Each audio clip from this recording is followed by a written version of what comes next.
So yeah, I am nothing like the love of a good woman, right? She's a good woman. I tell you, you gotta have She'll one. make a great first lady. You cannot do it without one. I think we've seen that already. So the great thing about being last is that I don't have to ask 16, 20, 30 different questions. You've already answered it. I've already got it down. So I love that. There's some domestic issues. I mean, I'm a local newspaper in a very blue-collar town, very blue-collar area, post-industrial. And the questions that I have are really sort of stitched together. I mean, if I could do a run-on sentence, it'd be the same sentence. But you talk about the crisis at the border. I know a lot of people are concerned about that. That tends to be sort of the lower economic run. This is what you see on television. You see people amassed at the border. They, and for decades they've been working as migrant laborers, things like that. There's another kind of migration that happens at the top ends of the ladder, the economic ladder, and those are the corporations and even the countries who buy up vast tracts of American farmland, of industry, of real estate, both commercial and residential. During the housing crisis, the 2008, 2009, there were companies from overseas, Britain, Saudi Arabia, in China, buying up huge amounts of residential property. And this is an issue that's near and dear to you because even things like Nestle Corporation, which owns Poland Springs, Americans are buying our own water back from the French. So what do you say to this flood of offshore foreign companies and even countries coming in here and sort of scooping up America because it's like it's a fire sale to them? Carrying it away. Yeah. So, first and foremost, thanks for the question. It's a very complex question, and we're going to have to unravel it kind of layer by layer. So first and foremost, let's talk about the bad guys first. Okay, they're the alligator closest to the boat. Okay. So when actors who have an agenda that is stated, countries like China, others who have basically said, we need America out of the way, when they come to buy land here and to try to work a competitive advantage by, essentially taking from our economy and benefiting themselves, that has to be dealt with, right? Our sovereignty is not for sale, okay? So I'm a small business owner. I have had China attempt to invest in my company either through the front door or through some side door or through a basement vent, however they can, on 14 separate occasions, because they have a very distinct plan to not only move capital in to gain influence, but to walk away with our technology and advantage themselves. So what they do is they move themselves to parity through intellectual property theft. Then they no longer have to focus on the fundamental research, and then they can move past us, ultimately by focusing on the next tranche of technological advancement. And so we see this happening across about 40 areas of technologies that have always been areas that the United States has enjoyed a competitive advantage.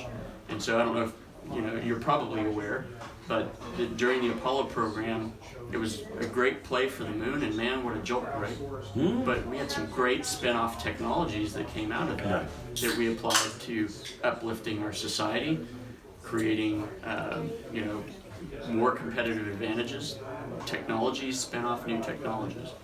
And so this great race that we are in with China, as they're looking to dominate the ground between the lunar surface and our own surface, what we call cislunar space, is an absolute direct confrontation with the United States, and it's why the Space Force had to be founded, because the Air Force was struggling in its mission to fight in airspace and cyberspace. The space element was getting lost in the shuffle, and it needed its own focus. Because if you control the ultimate high ground of space, you can lay everything underneath of it into subjection through the electromagnetic spectrum. I want to stop you right there because you mentioned electromagnetic pulse in the battlefield, and I actually didn't have that in my notes, but there's a book that came out a few years ago called the 1 Second 1 Second After. After, William And- Fortune. Yeah, and I've met him. the next book I have the review copy, which is hard to read because there's typos everywhere. But Oh. yeah, they send you before it comes out. So this book is 5 years after, same author, after a north, I think it was mostly a northeastern EMP detonated, wiped out everything, and so nobody on the eastern seaboard knows what's going on because there's no communications or anything. That is a nightmare scenario that I never hear anybody talk about. Probability, is it just a nice science fiction story, or what do you think? Well, first and foremost, you're now venturing into the area of taboo. So let's go there. Okay. Okay? All right, yeah. Let's talk about taboo, because here's the deal. At the end of the day, our nation is suffering from a lack of willingness to tackle the hard issues. Okay? Everybody wants to sidestep that. Everybody wants to say, let's focus on the easy bucket. During my time as a national security strategist, I took on the things that were on the too hard columns.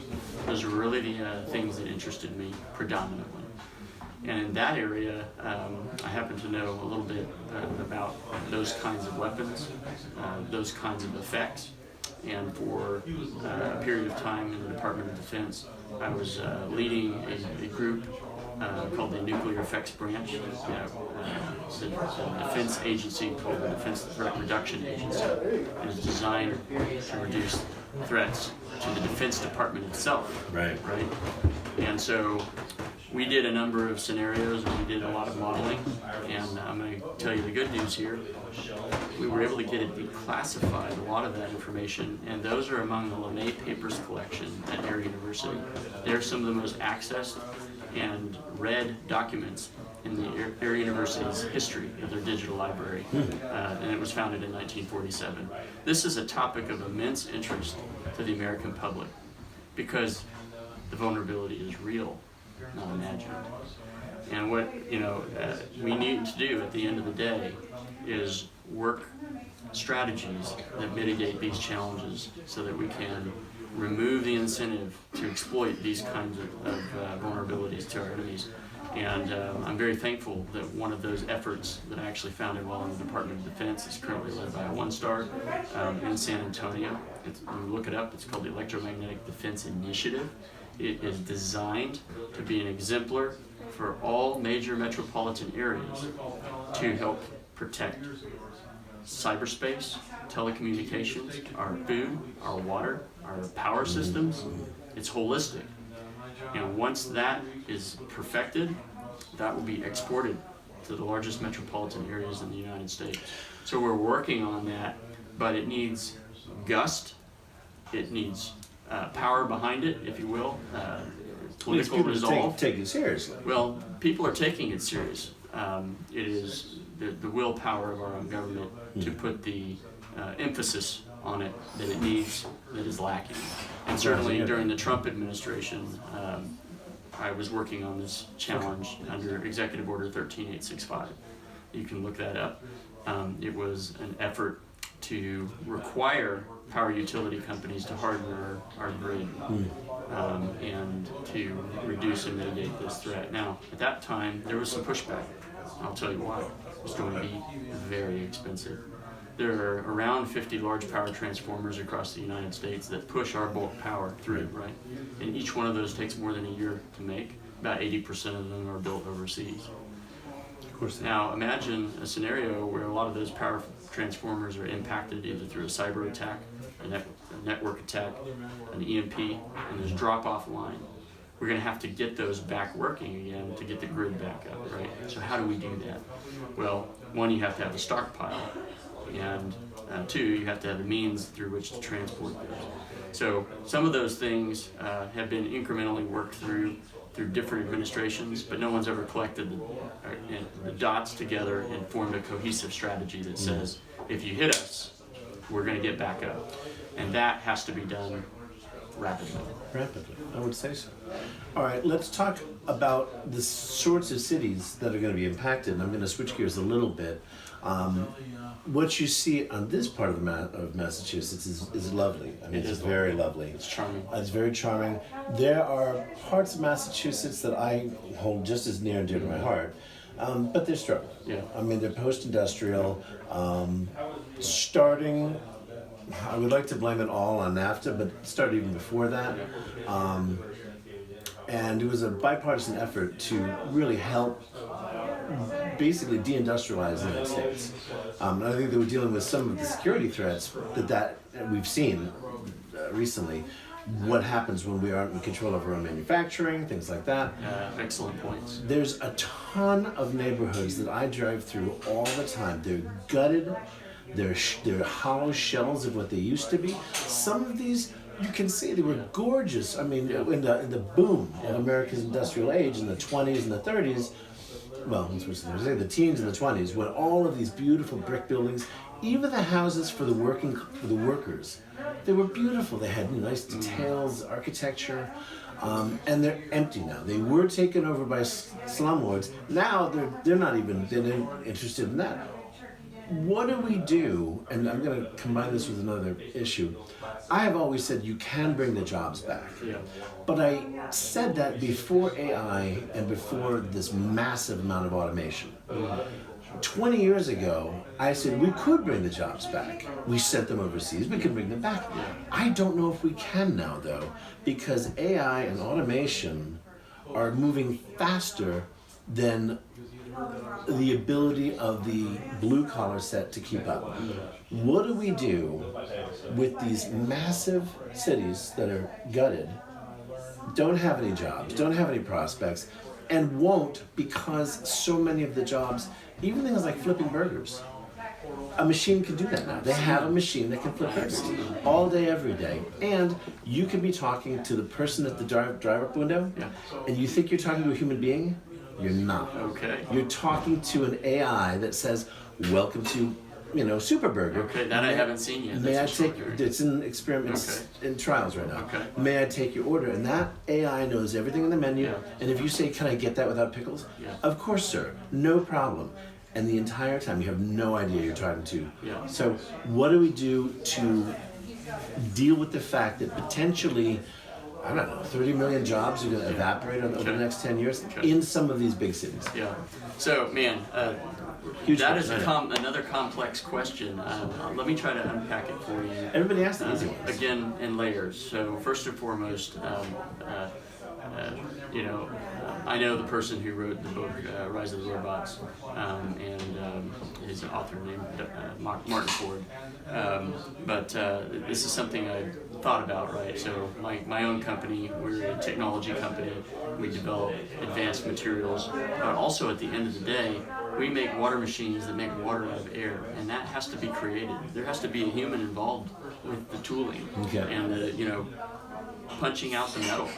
And putting on filters and attaching the outlet. There's a human involved in that, and so we are at a period where, if we go back to Henry Ford, he said, "Well, if I'd asked the customer what he wanted, he would have said a faster horse." But he instead developed the automobile, and so technologies are moving at a fast pace, and so in some respects, the market will drive not only the speed, but the rate of adoption based on what makes sense. In economics, that's called the invisible hand. And so now, if AI starts to become problematic to the point where it is disrupting, our banking system, and grocers are not getting food to the shelves, and there's long lines of people in the jobless line. I think this is something we have to keep an eye on. I think it is a very disruptive technology. I think it will be used as a weapon. I think it will also be used as a tool for life. I think we see the value of it in the way that we can ask questions about medical things, right, and just go through the entire encyclopedia in moments. Cuts the breast cancer detection in half. So already. So there's upside to this. Right. But the thing about it is that we have to be balanced. And this is where a lot of times America has been at the tail of the whip. And I described during an earlier interview the energy policy in Texas brought it within a hair's breadth of having the whole grid collapse during a winter storm because it was too much focus on green energy and not enough on those other things that would work on the days when the sun wasn't shining or the wind wasn't blowing, right? So you have to have resilience in a society that allows you to take the shocks of change and keep going, and you have to be adaptive and agile. So AI will have its place. We need to keep an eye on what place that will be. And other technologies that are disruptive similarly have been developing alongside of this. Perhaps you've heard of CRISPR, right? This is a live gene editing technique that even the doctor who developed it said, wait a minute, let's take a time out. Now we're creating essentially boutique babies in certain countries where we're editing the eye color, the hair color, and this is a little too close to playing God, right? So I think we need to be smart as a culture. We need to do what we're doing right now and have honest conversations. And if this starts getting scary, we're gonna have to unplug some things. So I don't know if I fully answered your question there. I like the question. I think that what I'm taking away from that is that in the retooling of America, perhaps there will be jobs. There'll be new jobs. I think there'll be, the theory of economics is that certain nations have a competitive advantage, right? So right now, rubber is a competitive advantage for nations in the Indo-Pacific. Right. If we tried to have rubber trees here, it would get very expensive. So we import it. And there's things we do better that we need to send to them. Now, when all this breaks down, is when somebody on the other end says, I'm going to use that to twist the screws on you until you can't defend yourself. Right. And we are there. So we have to begin onshoring at least a significant amount of our own needs-based industry so that we can meet our own needs if someone decides tomorrow to cut us off. Nothing I'm wearing. Pharmaceuticals are a great example of that. Nothing I'm wearing came from this country. I'm not wearing a single thing that was produced here.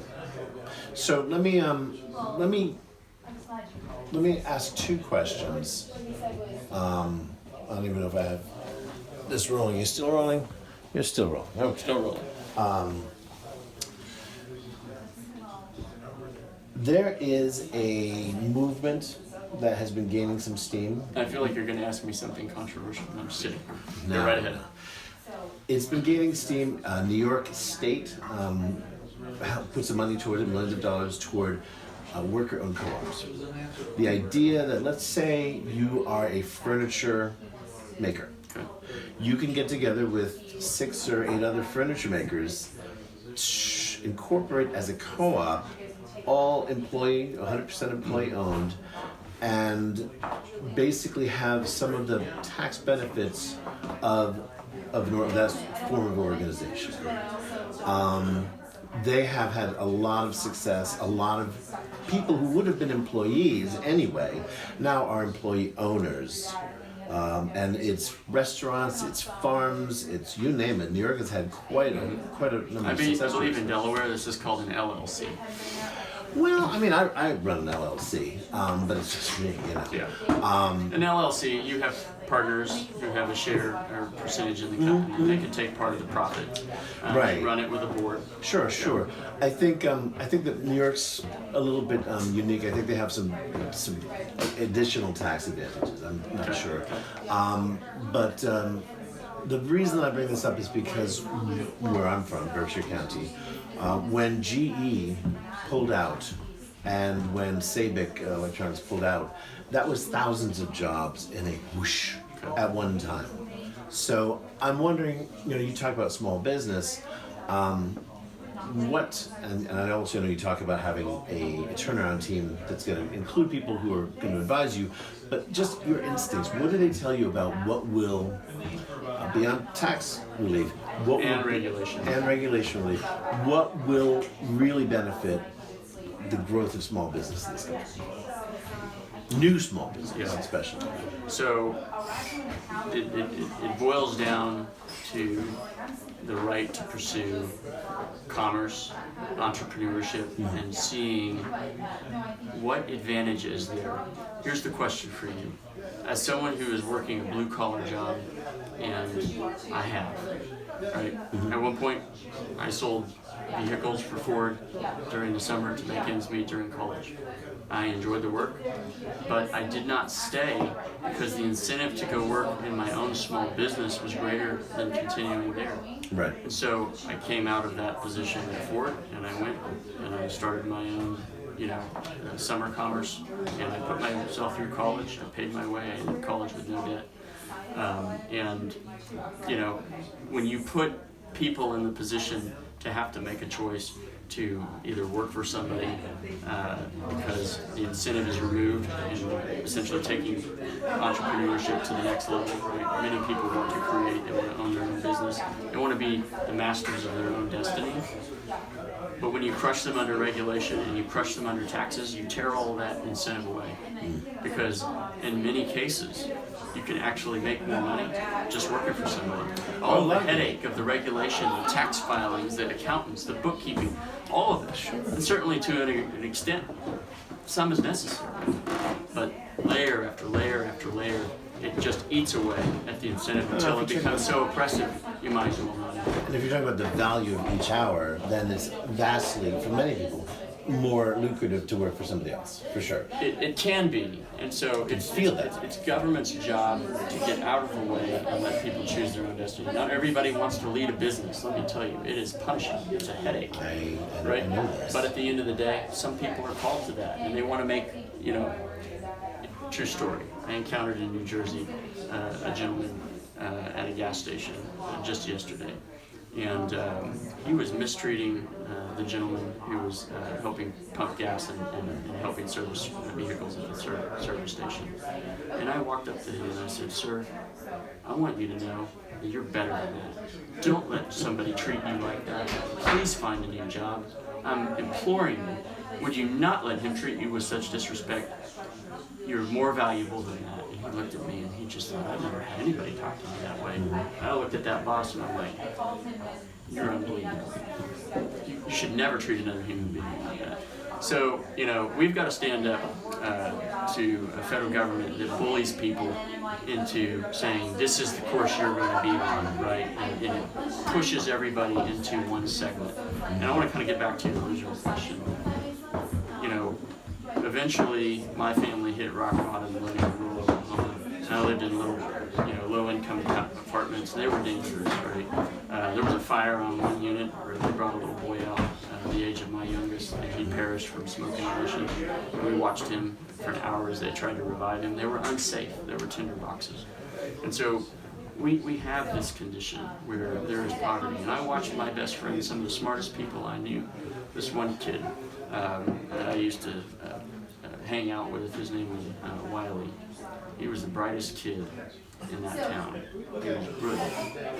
And his father was a drug runner. He was a drug trafficker. And I watched him fade away under the burden of that family's secret because they didn't know the way to move up to the next rung of the economic ladder, right? Their entire family had been born into that world and they didn't know how to find their way out. We need to start in on education in a very real way. First and foremost, by getting the Department of Education out of the K through 12 business. This is an issue belonging to the states and how they allow students to matriculate. They know the needs of their state.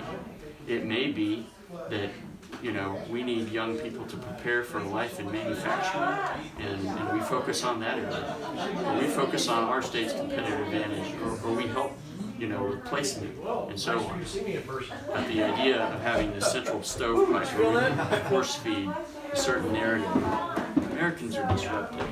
We like to disrupt.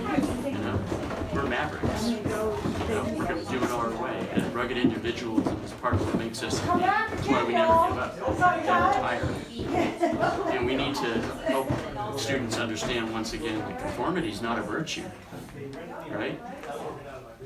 our Creator created something in us that offers something truly unique in all the world. The human imagination is the ultimate wild card. Who knows who the next Edison's going to be, right? And so we want to cultivate that spirit in them. And I think one of the things that I would like to do potentially, if this is a successful election, I would love on a weekly basis just to say to the classrooms around America, you know, kids, you are valuable. You are the future of this country. Treat each other with respect. Focus on your schoolwork. You're getting ready to take my place. Because never when I was your age could I imagine that I could come and do these things. Anything is possible. This is America. And you can attain any level you want to because no one's going to hold you back. That's what this experiment is all about. It'd be like a fireside chat, but a chalkboard chat. Absolutely. Last question, because I know that people are going to start pulling you away any moment now. They're probably going to try to start force feeding you. Probably, because I see you've only had that little tiny bottle of water. I've had a couple of these. Couple is okay. Well, two if we have time, but one for sure. Your questions are magnificent. Thank you. Well thought. Like I said, everybody asked everything else, so I had to, kind of come up with. Good stuff.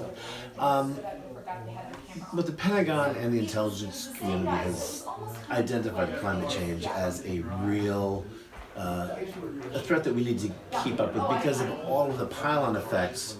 You know, the competition for resources, the competition for arable land, the profound social unrest that it can potentially cause. Where would that be on your sort of priority list? Obviously we have to be concerned about our borders and everything, but Sure. Where's the climate crisis on your schedule? Well, that's a good question. In some respects, I deal with the climate crisis every day in my civilian work. I'm working, our company's mission is to sustainably solve global water scarcity. That's it. We're not chasing an almighty dollar. I hope our shareholders are very profitable one day. I certainly sat with the head of global markets at NASDAQ during a UN meeting on water, the first in 46 years. And recently he said, Dave, the next Silicon Valley is the water business. And it's early. Wow. The Microsofts out there, the early Apples, they're companies in existence right now. Water. So here's the challenge though right now. So if you want to actually see a climate change, quote unquote, happening before your eyes, it's not really one that you can take issue with. If you want to physically see it, remember LeVar Burton on Reading Rainbow? Yeah, right. He used to say, you don't have to take my word for it. So we can actually go to GRACE at JPL, the Jet Propulsion Lab, and we can go and look at the imagery. GRACE stands for the Gravity Research and Climate Experiment. GRACE. Thank God for GRACE. Okay, so what GRACE is two satellites that go over in polar orbit twice a day. And what they're doing is they're measuring the change in Earth's magnetic field. And if you look at the 10-year snapshot of data, what you can see is that all of that water put down in North America after the last ice age, and all that groundwater that percolated down through the industrial age and so forth, it's being pumped dry. Because it took hundreds of years to get down there, and it's taken just a couple generations to draw it off. And so now what we see in terms of that imagery is actually the scarcity across the Great Plains, which is supporting the wheat belt, the breadbasket of the world. We support 100 countries plus with food. Water is food, food is water. Where are you going to get that next? These are problems that we can't kick down the road because the UN estimates by FAO are that we have to actually begin to feed around, we have to, grow 70% more food, but we have to do it with less water. Where's the water going to come from? So we're dealing with changes in certainly usages. We're dealing with changes in temperature. I think there's a ton of debate about whether or not we are the direct cause, an auxiliary cause, whether it's a combination of all the above. We may never have the answer, but I can tell you one thing: growing up in rural Oklahoma with the kinds of ice storms that we had frequently, where we would have literally, it would look like a winter wonderland outside. Everything would be covered in ice. We had cold winters. It changed. The weather's changed. Right? Things are different. And so we, as a human race, especially in the United States, we have to pay attention to the essentials. Warren Buffett gave us this advice. Be in the essentials business. We need to focus on what we need to do to feed this country, to provide enough water, because water is the economic potential energy of a nation. You take away water, you're out of business in 3 days and you lose your life. So we have nations all around the world that are physically running their water supply out. When I was flying combat missions in IEDs in 2016, I would fly the night goes into Afghanistan and we would come back. And we would land to the west and just to the north of the airport there at IED Air Base. There would be hundreds of tanker trucks lined up into the distance, withdrawing water, pumping their last aquifer dry. That was their last needed water supply. Now they are 100% reliant on just-in-time water. They have about 1.5 days worth of water on hand at any given moment. And something clicked in me, and that was the impetus for the company I'm now running. We need to fortify our critical infrastructure so that if one thing fails, we've got something to fall back on, right? And so these ideas all connect together. So another great example, and you're going to like this one. I might be maybe one of the only Air Force officers who ever sat down with the Global Crop Trust. I happen to know that we've lost 80% of our biodiversity. I happen to know that the last backup to the backup is in Svalbard, Norway, and that it is under ice currently that is also melting away. But most people don't know that we used to have dozens and dozens of varieties of turnip. Now we have roughly a dozen. We used to have hundreds of varieties of apple. Now we probably have 50. So that is what we mean by biodiversity gone. And there are smart things that we can do to set humanity up for success, right? So when I was in the Air Force, I initiated a project called Transcendence. Imagine that Elon sends his first rocket to the moon, but instead of spitting a car out or a convertible in space or doing something silly, that we actually take a proportion of genetic material, put it 3 feet down in the regolith, which is the perfect seed storage temperature for 500 years, and the tremors on the moon keep those seeds viable. If that vault in Norway is ever destroyed, we would have a reach back on the moon that we could go get. Why can't we do smart things?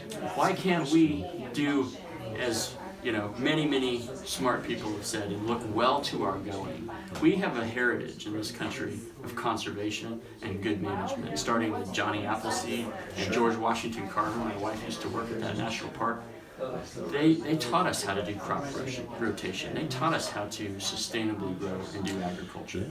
So we need to pay attention to these things. Now, my problem, let me finish with this thought, is that when we begin to crush human souls and over-prioritize pie in the sky ambitions and bury companies and corporations and you and I in regulation, we have to be balanced.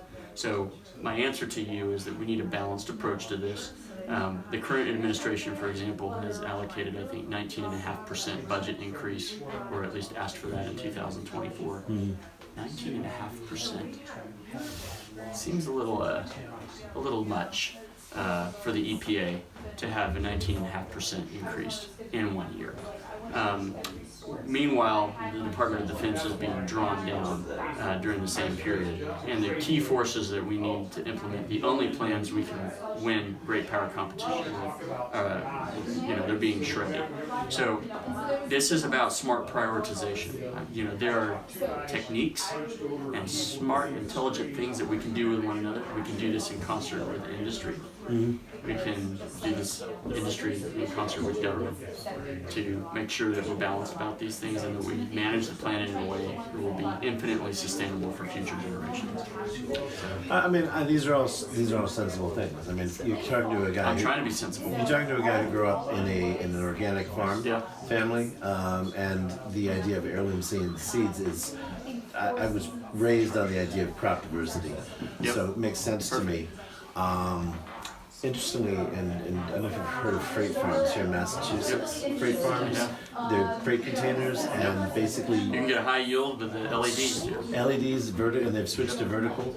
So if you can add water from air to that, right. you can grow anywhere. Oh, Last question, Before you want to, it says low power mode or close. You want to hit low power mode? please do. Okay, this is maybe it'll keep. Thanks. It's still recording. Still recording, beautiful. So Thank you very much. I knew it was going to be I'd close. say we could stop it and can't record again just in case, so it doesn't like lose it all if the power dies. You know what I'm saying? It doesn't say. Go ahead. One more You're good. quick. Go ahead. I think Okay, I think you're good. this is the last question. Thank you. Carrier group in the Persian Gulf, Ohio class submarines being brought online. How close are we to a regional or wider conflict over in Israel, over the Israel-Palestine issue? Oh man. I mean, if you have, What you're asking me if to you're do- looking, if you're looking at the doomsday clock, how close are we? What you're asking me to do is describe the sound of a saxophone. You know, it sounds a little bit like a horn, but kind of more like a donkey. It just, you have to have a feel for it. It is a boiling cauldron. I do believe that it is dangerous and precarious. I think that it is complicated further by China sending a show of force, a show of presence, if you will, to meddle. They really are interested now in projecting themselves as a great power, and this is a great example. That is very destabilizing. At the end of the day, justice must prevail over tyranny. A nation's right to defend itself is its right to survive. And when we say that a nation can't defend itself, then what good is the global order? We might as well just pack it up. So at the end of the day, we need to be there. We need to be there in solidarity. We need to be there with the presence. I'm not sure, as a military strategist, I would agree on the orientation of the ships and fleets. A longer story, more to unpack there. But